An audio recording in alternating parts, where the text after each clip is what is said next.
យោងតាមសេចក្តីបំភ្លឺព័ត៌មានរបស់រដ្ឋបាលខេត្តពោធិ៍សាត់ដែលបុគ្គលសែមសុគីបានលើកឡើងដោយបំភ្លៃការពិតពាក់ព័ន្ធនឹងការរៀបចំតំបន់អន្ទង់អាំងភ្នំ 1500 មានការផ្សព្វផ្សាយលើបណ្ដាញសង្គម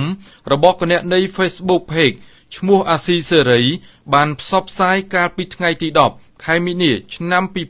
2025 របស់លោកស្រីសែមសុគីផ្ទុយពីការពិតបើតាមការបញ្ជាក់របស់អាជ្ញាធរមូលដ្ឋានគឺគាត់មានផ្ទះ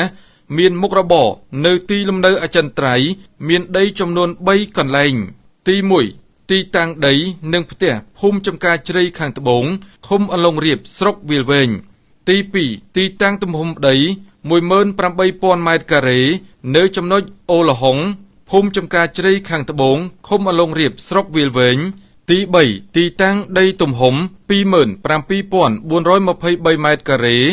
នៅចំណុចអូដីខ្មៅភូមិចំការជ្រៃខាងត្បូងឃុំអន្លង់រៀបស្រុកវាលវែង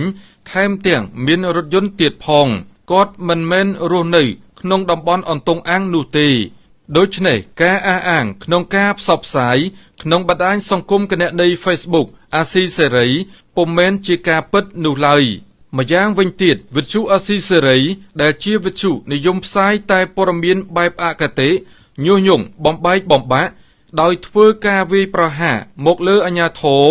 និងក្រុមការងារដើម្បីកេងចំណេញខាងផ្នែកនយោបាយបំរើឲ្យក្រុមប្រឆាំងតែប៉ុណ្ណោះផ្អែកលើមូលដ្ឋាននេះរដ្ឋបាលខេត្តពោធិ៍សាត់សូមធ្វើការច្រានចោលទាំងស្រុង